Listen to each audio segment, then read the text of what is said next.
everyone, Joshua Hamlin here. Today I'm at the Southington, Connecticut Bricks Minifigs store, and I'm joined by Tiffany. We're going to be taking a look at the store, some of the really cool products in here. They've got some really cool collections of old rare products, like these couple of castle sets that we're going to start off here. So what are these two sets that you have for us right off the bat? Yeah, so the Yellow Castle was the very first castle set that LEGO ever came out with before LEGO Castle even existed as a theme. Still has the working drawbridge here.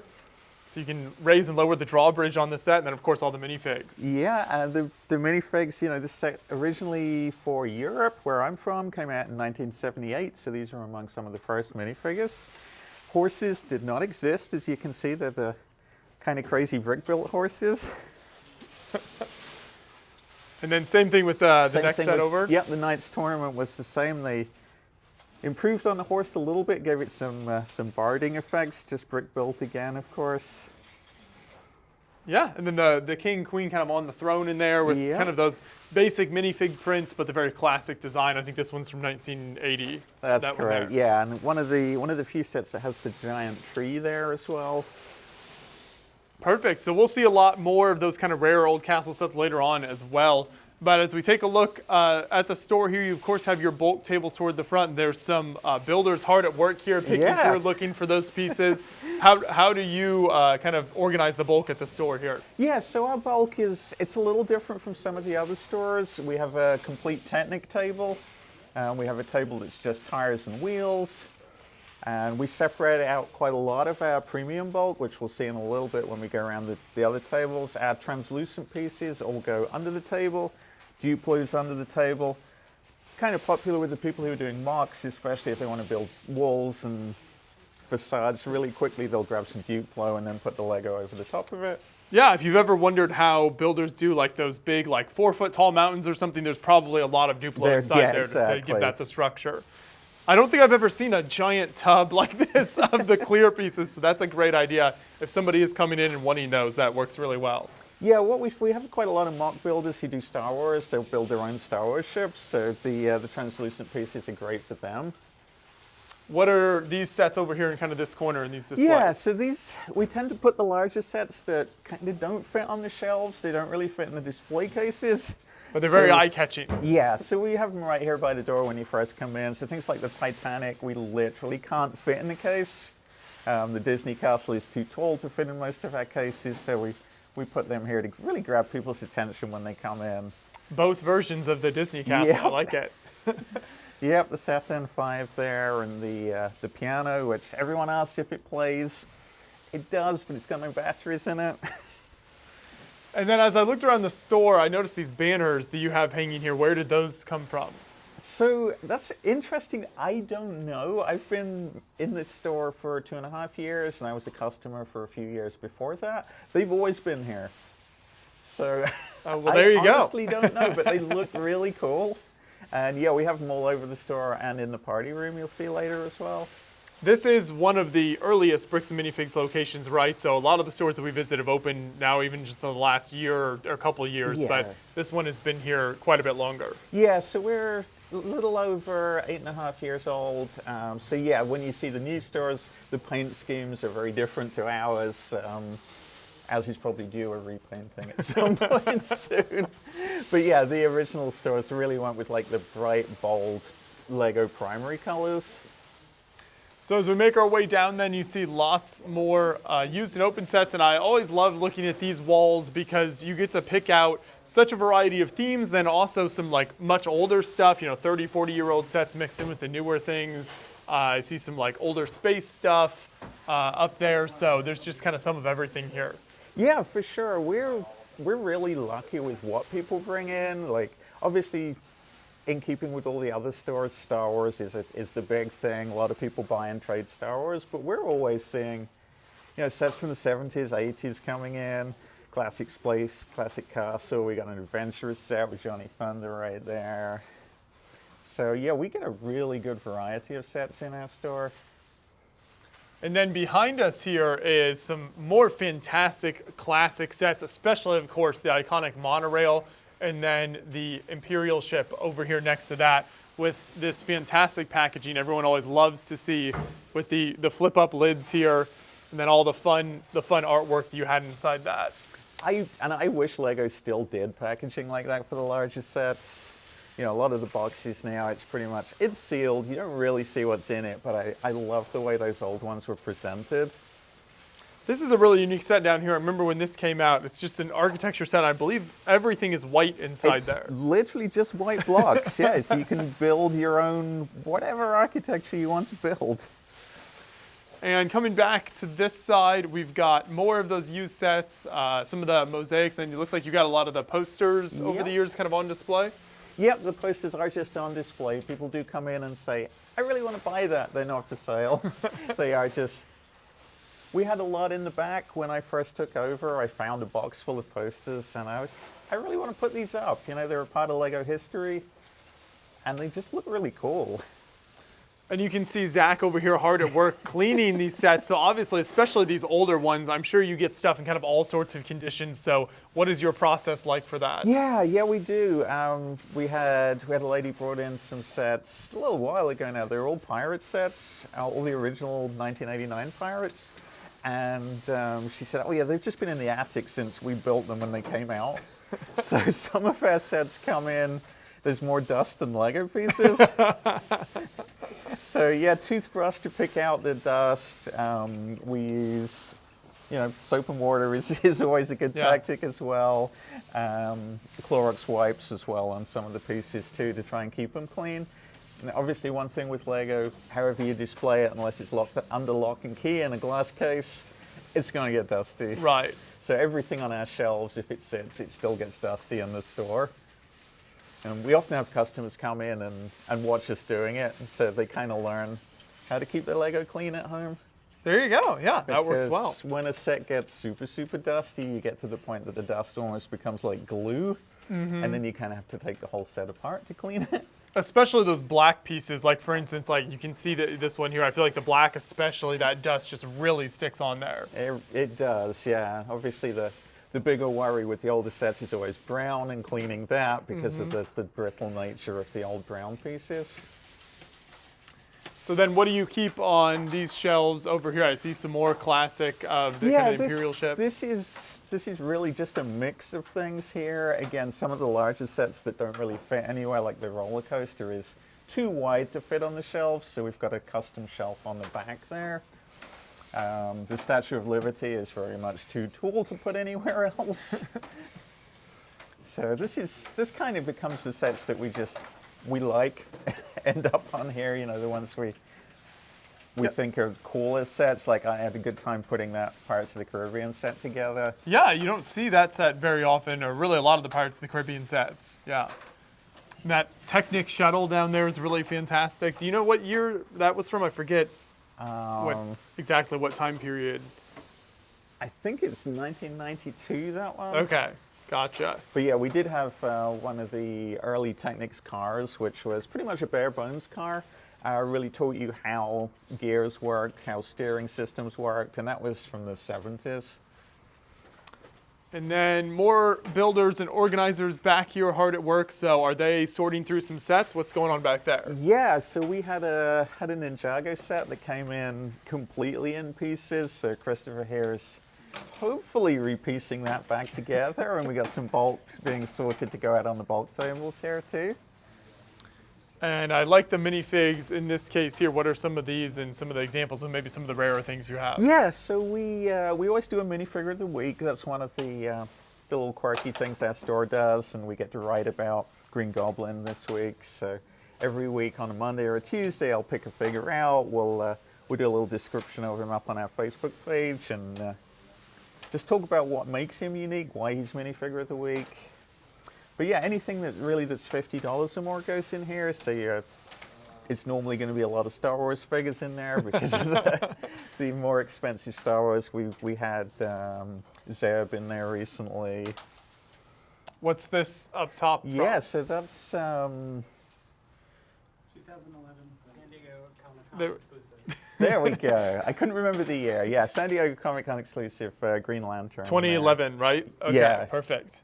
Yeah, that's good. Yeah, Do we you actually- get Comic-Con stuff in very often like that? Surprisingly, I mean, we do see the New York Comic-Con more, which makes sense. We're pretty close to New York. But yeah, the San Diego stuff, when it comes in, it's always fun to see it. It's hard to price it. But these two came in, two ladies brought them in together. And they had both been to the Comic-Con, and they both stood in line and got one. Wow. And neither of them were superheroes fans. So they came in and said, you know, are these worth anything? And we were able to say quite a lot, yes. No, that's really cool.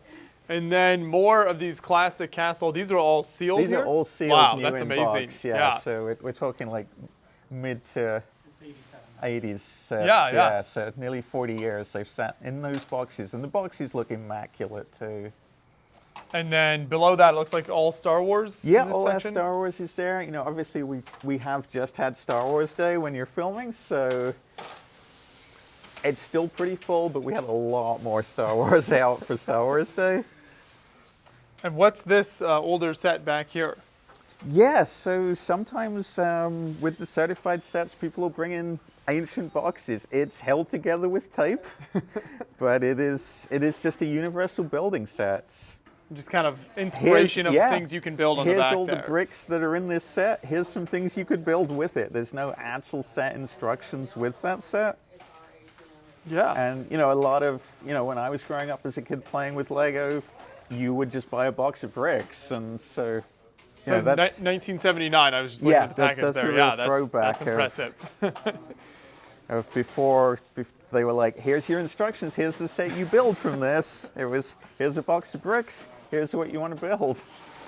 And as we make our way around this corner, you can see some sealed sets. You've got Friends and a variety of themes in here. Looks like even some of the older architecture stuff there. Yeah, so all the sets that are on this little floating unit here are sets that customers have sold to us. Okay. You know, for whatever reason, they kept hold of that set and never opened it. So we get a lot of gift with purchases come in here, so they're always on this area. But yeah, other sets that people bought, never did anything with, sold it back to us still new in box. And as we make our way back towards the front up here, of course, you've got a lot of the animals. Looks like your Friends figures are there as well. Yeah, so we do a Build-A-Friend. It's like the Build-A-Figure. The Build-A-Figure table doesn't have enough sections to put our Friends figures onto, so we have little signs up around the store, people who want to build a friend instead of build a fig, and that's pretty popular. You know, we offer that for birthday parties too, that if we have a birthday party that's all girls, often they just want to build friends rather than minifigs. So. Sure, there you go. Speaking of minifigs, you've got tons more down here. So what are some of the themes and kind of how you break this up? Yeah, so each of the plates we do break up by theme. You can see the little plates in the front. You'll see those on the as the camera pans along. So Star Wars is our biggest selection. I like the tiles, though, to kind of title it so you can just glance at that and see what that section is. And you know, we have a lot of our staff, myself included, who are classic castle fans. So we've got actually quite a lot of castles minifigs right now. Ninjago is always super popular. Now, behind these minifigs is maybe the coolest setup in the store here, a very expansive town space beach layout right now. Yes. So maybe starting with the town over here, take us through each of these sections. Absolutely, yes. So the original part of the town that you can see here that's inside of the railway track was built by myself and the previous manager. We actually had a competition on social media for our customers to name our town, and Bamhattan was what was chosen by our customers. So you can see the Welcome to Bamhattan sign there, established 2022, which is when we started building it. So we started with that, and then it really became a free-for-all with my staff to add to it. We actually had a customer who brought in a pile of chef minifigures. So a whole mythology formed in the city that the chefs were actually aliens taking over the city. So there are chefs everywhere in our city. We got a wizard with brick separators trying to take things apart. We got the Death Star hanging over the city. Just great use of the little planet piece. Yes. And then the space base here was actually built by the Connecticut Lego Users Group, Conlog. Every 6 months or so they come in and change that out, and they do have their meetings here in our store. So we have a good relationship with them. I love when stores can provide that space for community like that as well. Yeah, it's, the party room, most of our parties are on weekends, so if it's not a weekend, the party room kind of sits, so it's nice to be able to give that space to people. And they're all obviously good customers of ours too, so it's a nice reciprocal thing. Yeah. And then on the end, we theme it depending on what time of year it is. So we have a winter scene for the winter months, and we're just getting the beach scene laid out. And that changes every year as well. Like this year, someone's decided there's a building crew building a massive sandcastle there, right next to kids trying to build their own sandcastle. We had a customer who built us an oil spill, which you can see in the front. These people are just spilling the oil into the sea, and SpongeBob there is right behind them looking horrified. I love this, though. It's always great when the stores can feature the creative kind of custom building aspect of Lego, because it lets customers come in and maybe they're looking at sets, digging through the bulk, and then they can get a lot of inspiration out of it, I think, as well. Yeah, for sure. A lot of the sets that are actually in the original part of the town are real sets. Mm-hmm. The modulars are featured around the back because they're taller, but a lot of the smaller buildings are actually mostly creator sets. So sometimes customers look at that and they're like, oh, is that a real set? And we're able to say, yeah, this is the set number that you're looking at right here. And, it might have been something they'd missed and they really want to get one of those. So it's good to showcase as well with the creativity of my stuff, actually the creativity of the original Lego sets as well. And we do actually have our store in the city too. It has the lion on top of it. In the midst of all the chaos. That was built for us by a customer. He literally walked in with it and said, I made you this. Okay. Which was super cool. So you mentioned the party room earlier. We'll go back and take a look at that. On the way back there, I know you've got this whole case of Ninjago, so you can take us through some of what you keep in here. Yeah, so we try and theme all our cases on the floor. So this one is themed to just Ninjago. Obviously, we've got a couple of Destiny's Bounties, different variants right now. The one on the left there that's going to show right now, that's the Ninjago movie version, which is larger. Absolutely my favorite build of it. Then the older, Yeah, we got some of the snake sets, and we've sneaked some Chima in there too, because if you're watching Dragons Rising, Chima is now part of the Ninjago universe. So.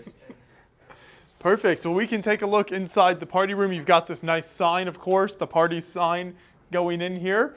And then you come on in, and I see a bit of a throne back there. Yeah, so we got these giant blocks a customer brought in for us, and we didn't really know what to do with them. So we had the idea, let's just make a special chair for whoever's birthday it is. So they have a throne to sit on while the rest of their subjects, their friends, can sit on the party chairs here.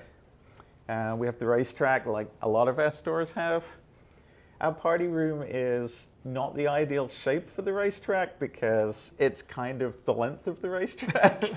So we do get cars come whizzing down and just kind of hit the wall there, but there's not much we can do about that. Work with the space you've got back here. Exactly, yeah. So if people are interested in booking this room, what's the best way to get a hold of you and check that out? Yeah, and some people not super confident booking things online, which I get. They can just call us and book. But we do have an online booking system through our website, so people can just click on that, choose the date they want, choose the time they want, pay through the website. Okay. And we do other events here.